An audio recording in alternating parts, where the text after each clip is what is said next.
Good evening, folks. Craig Shelton here from the Urban Television Network, and I'm really, really honored and pleased to be having an opportunity today to speak briefly with Jamie Roots, the president of the Houston Texans. Jamie, I got to begin by saying thank you, first of all, for talking to the folks on my show, The Cut, and the Urban Television Network. No problem. It's our pleasure. We love our fans. We've got great fans across the community. Couldn't do it without them.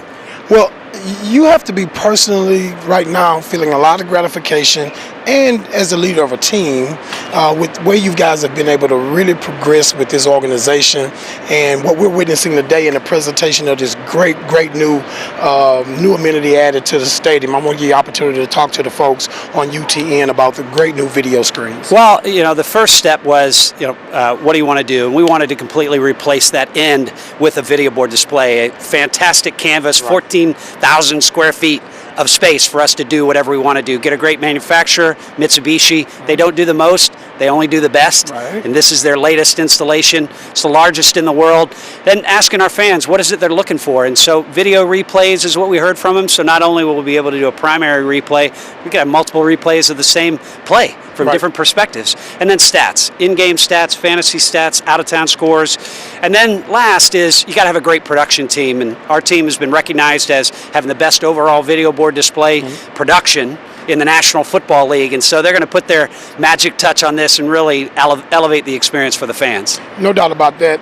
Also, I want to give you an opportunity to talk a little bit about what this does for the Texans going forward and the Houston Livestock Show and Rodeo in regard to just keeping the momentum that you guys have established and bringing more world-class events to Reliance Stadium. Well, stadiums over time have to be maintained and have to be improved and have to be renovated, and this is one of those steps you have to take. We're 11 years in, we're entering our 12th season.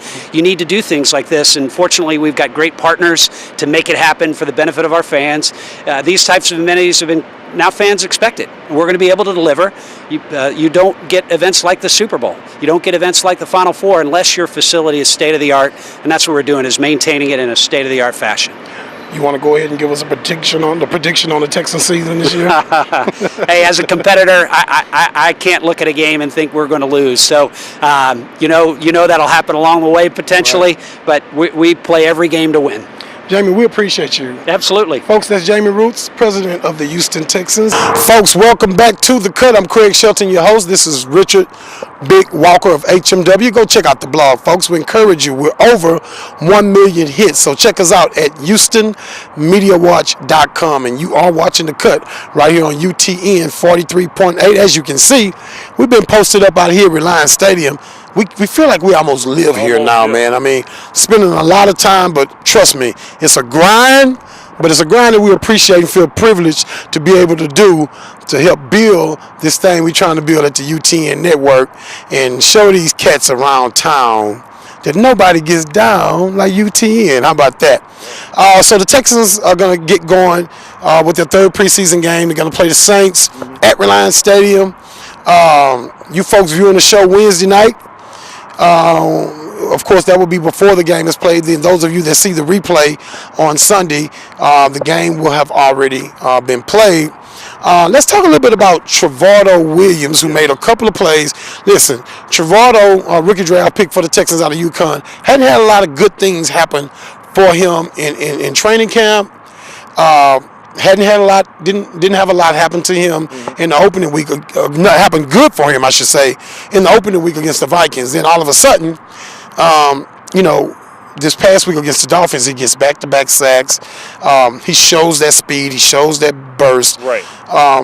That's one of the places the Texans need to continue to see progression going into that game, third game against the Saints. Oh, definitely. It's going to be one of the spots that I think is most closely evaluated, because if you remember last year, what was one of the positions that was the key Achilles heel for this defense going into the playoffs and towards the end of the season?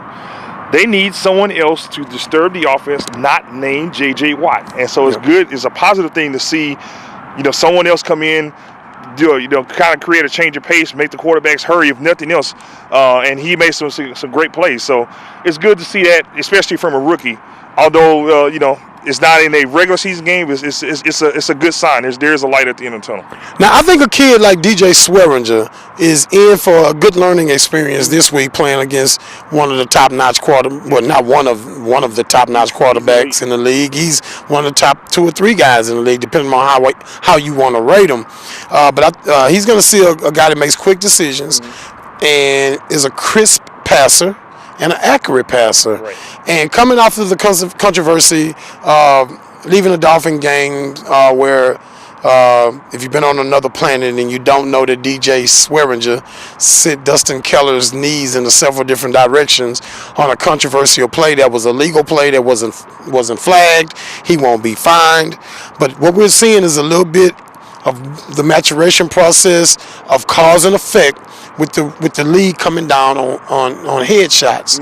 But I'm here to tell you today that even if the league was as liberal as you could be in regard to head-to-head contact, it wouldn't have been much difference in how that play was played from an on-the-field reaction type play. A guy the size of DJ Swearinger is not going to take on a guy the size of Keller. No, Keller's a big guy. A big guy. He's a tight end. You're talking about a free safety. So, but I'm going to be interested to see mentally where he is, because it's a little bit different deal when you're dealing with something like that psychologically. You feel like all eyes are on you, right? And at the same time, that's Drew Brees over there on the other side of the line, exactly. And you got to have your head together, head in the game. Exactly. I think it's going to be a true test for this entire defense as a unit, because first and foremost, this is going to be the first game where you see more of the ones versus the ones. New Orleans is an offense, they like to spread the field. They're a vertical team. And the Texans have not faced a team like that yet. So it's going to be interesting to see how they match up against that, because they're going to, if you look at their schedule, they have a lot of teams that spread out like that this year. So this is going to be a good test for the defense, specifically, Swearinger and some of the other guys that are new in the system. It's going to be interesting to see how that all plays out. Yeah, the Texans 1s and 2s in the first half of last week's game against the Dolphins were able to hold Miami to 31 yards of offense in the first half. That won't happen against Drew Brees and the Saints. But that's what you want to see. You want to see some level, some test level, some barometer of how the team reacts to a little adversity. Right. As much adversity as you're going to see in preseason at this point. But that's just a pride thing, and coaches want to see players execute. And coaches believe that if you execute, everything else takes care of itself. Yep. So definitely I'll give you an opportunity to come in on one area that I know the Texans have to have some concern with, and that's the amount of penalties. Yes. The first 2 games of the season. Yeah, I mean, just last game alone, they had 14 penalties. That's unacceptable, especially we're in the middle of the preseason, getting closer towards the end of it, getting closer towards the regular season game. They really need to tighten that up a bit. Some of the penalties, I think there's no such thing as a good penalty, but you can see that there were effort penalties versus just mental mistakes. So I think that they're going to spend a lot of time in practice this week focusing on that, just kind of narrowing down on, being a bit more cautious and, making good decisions on the field without, drawing a flag. Well, folks, that's a few things we want to just kind of lay out there for you a little bit. And, just a lot of good things going on with the Texans. Some areas of concern. I'm concerned about the right side of the offensive line. I just don't think Derek Newton is healthy completely. And if he is healthy, he's not comfortable yet. Right. And a lot of times, folks, when you're dealing with leg injuries and pretty much any type of injury in football, it's such a physical sport, sometimes you heal perfectly, but you just don't feel comfortable yet. Right. I hope that's what I'm seeing from Derek Newton. But he continues to get beat upfield inside, and not necessarily elite guys, but any guy better than average has a good time of a good chance, that is, of going around him and beating him on the edge. And the Texans can't be successful with that happening. Thank God, though. Matt Schaub is a right-handed quarterback, and at least he can see him coming from the right side of the offensive line. The kicking game has looked good. Bullock he's kicking balls out of the end zone. No returns there. The punt, Shapiro won't make this team. He got one of the best punters of all time, but that kid is likely to show well. We'll keep our eyes on those special teams too and see how they fare. I'll tell you what we're going to do is Big Richard Walker got some more footage for you folks. So we're going to leave a little time in this segment so you can see some of the stuff on field that Richard taped. What if J.J. Watt ran over your camera on the sideline and tore up a knee? Oh man! How cool would you feel? I wouldn't be a very popular guy in town. I can tell you that. I almost busted up Eric Winston's knee one time. Yeah, I would. I'll probably be looking for another place to stay. I don't think I'd be in town. You be in trouble, man. Yeah. All right, folks. We hope you enjoy. We'll see you next week right here on The Cut. Check out the footage. Yes.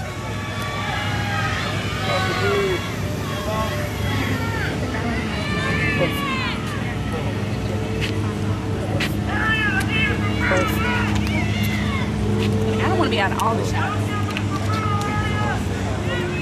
How y'all doing?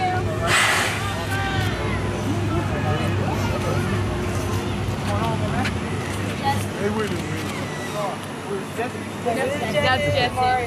Gonzalez? Gonzalez. I'm apologizing. My mom was like, I apologize. Road to Mars.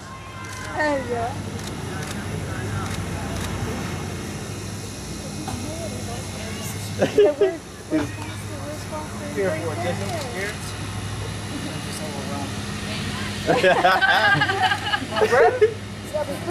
Gotta be quicker, Darren. I want a quick picture. Yeah.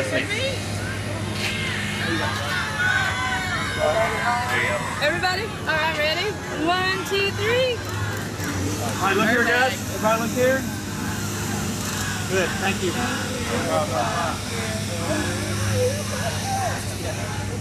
Foster and